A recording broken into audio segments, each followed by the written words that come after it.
Okay, so I got another action figure unboxing for us, and this is a Spin Masters Batman 3 3/4 inch figure in heavy armor. It doesn't have like a specific name for it, like heavy armor Batman or Superman stomping armor Batman or something like that. It's just says Batman. But if you look at it, it's the same type of armor. Oftentimes they show Batman as wearing when he fights Superman, like say in the Dark Knight Returns or in the Batman v Superman movie. So let's go ahead and open them up. I'm looking forward to this one. Uh, I like these Spin Masters DC figures a lot. I wish they were a little bit easier for me to find in my area. Let's open the weapons section first. And here we've got a gauntlet, which looks like it's got a number of batarangs stuck in it. Like you can use them like Wolverine claws.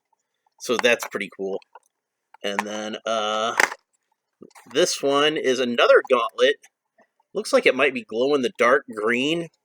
And it's got a buzzsaw on it and another larger batarang. This is more like the batarang he usually comes with as like a second accessory. And so he's got two gauntlets he can wear. And this would, again, lend credence to this is anti-Superman armor kind of thing. And then the last accessory, if I can get it open, it's being a little stubborn, is... Okay. It looks like it's... Well, it came apart. Excuse me one moment while I put this back together. Okay, so it looks like it's a gun that attaches to a little arm.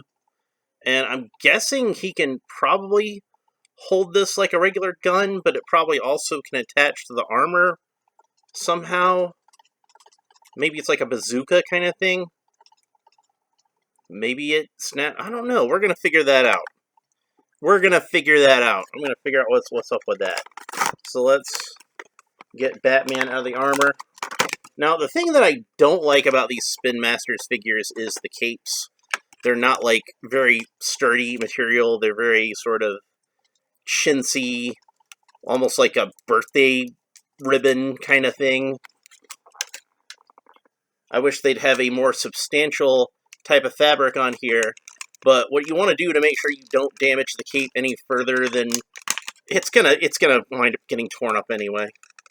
It's just one of those things where it's like if a kid plays with this, it's gonna get frayed all to hell. I'm gonna tell you that right now. So we'll go ahead and cut the package open to try to not damage it while we're taking the cape out of the package. But then you've got the rubber bands holding him in. So you get these annoying rubber bands out.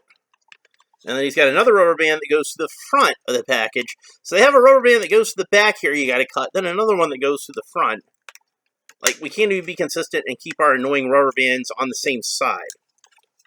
Alright, and there is a little insert here. We'll take a look at that real quick.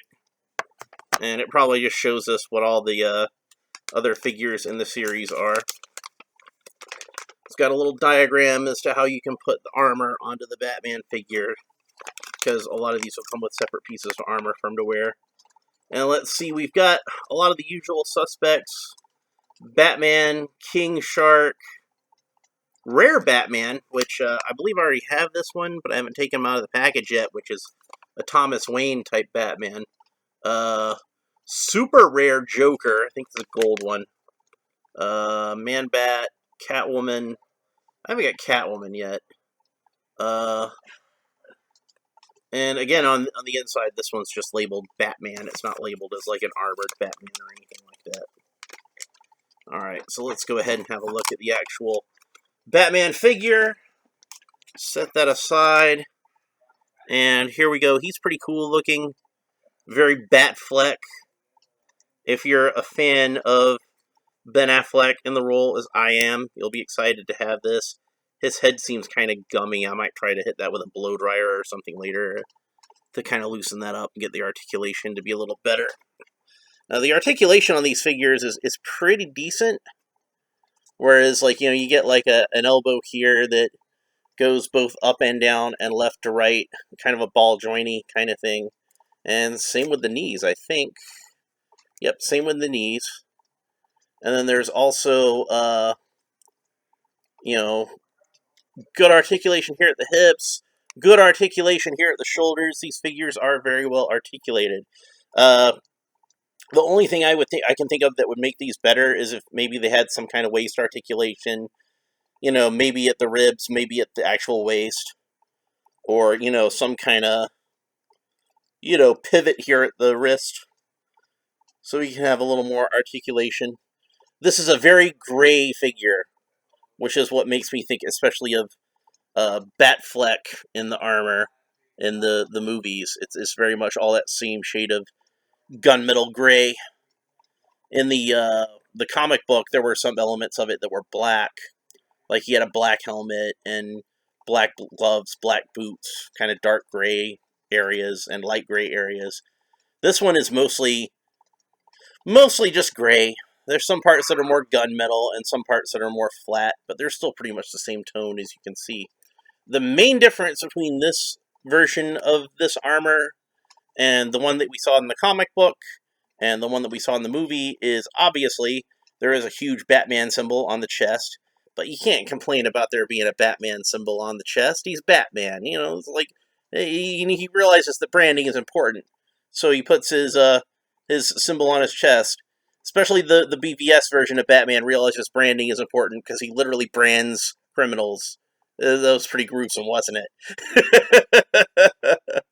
They took that from the movie serial, though. They were doing that back in the 1940s. So yeah, if you're really, a stickler about the thing, you could always maybe take some Brasso and scrub this off. But it looks like there's another layer of paint there that's the more silvery kind of paint. So you might just want to repaint it. I don't know. I don't really care. I like him having the symbol there, so I'm going to keep it. So let's see how well he holds on to the armor bits. Like, the gauntlets have a little handle where, like, you can slip it into his hand. So I think this one specifically is supposed to go on this hand. And the other one is specifically supposed to go on the other hand, because you can see the way that the handle is positioned. It's a little closer to one side than the other. It might have been nice if they had them just be like directly in the middle so that both arms could grip them equally well. And I think that this would probably work better if the wrists had a little more articulation to them. And now I think I see how this thing is supposed to work. There's a backpack plug in the back of these figures, a little hole in the back where you can stick a backpack, but you can also stick this arm. And then when we stick the arm in there, then this blaster can kind of go over his shoulder, almost like Predator. And that makes me really wish that Leonard had made 3 3/4 inch Predator figures, because this would also be a really good figure to be like Batman versus Predator. This would be a perfect figure, actually, for Batman to go up against the Predator. I mean, he just happens to have the kryptonite there because he's going to go up against Superman. That's what he built this for. But, if Predator is attacking the city, might as well use it against Predator. Why not? You've already got it. So this goes up and down like this. It doesn't stay on the peg very well, so that's something to maybe be careful of. But yeah, that's what he looks like when he's all armed up. And I think he looks pretty cool. So let's see if... give me just a second here. And I'm pretty sure I have my DC figures right here. Yep. So then we can go ahead and get out Superman. Yeah, there we go. Tell me something. Do you bleed? And they fight each other. It's awesome. His articulation does seem like a little loose in this leg. That might just be mine. But yeah, these both look great next to each other. And, kids could have a lot of fun having Superman fight Batman. And, if you just want to have him standing on your shelf in like a battle pose, that would be pretty cool to have. Very sort of Frank Miller. So yeah, I'm going to give this figure a thumbs up. This is definitely worth picking up. I'd seen it on the shelves for a few weeks, and I'd passed it by, a few times, even though, like, I was thinking it looked pretty cool. But today I was like, you know what the hell, I'll go ahead and pick it up, and I'm not disappointed. I'm glad I did. So if you're into Batman action figures, this is definitely one to pick up. I would highly recommend it. That's pretty much it for this episode. We'll talk to you next time. Bye.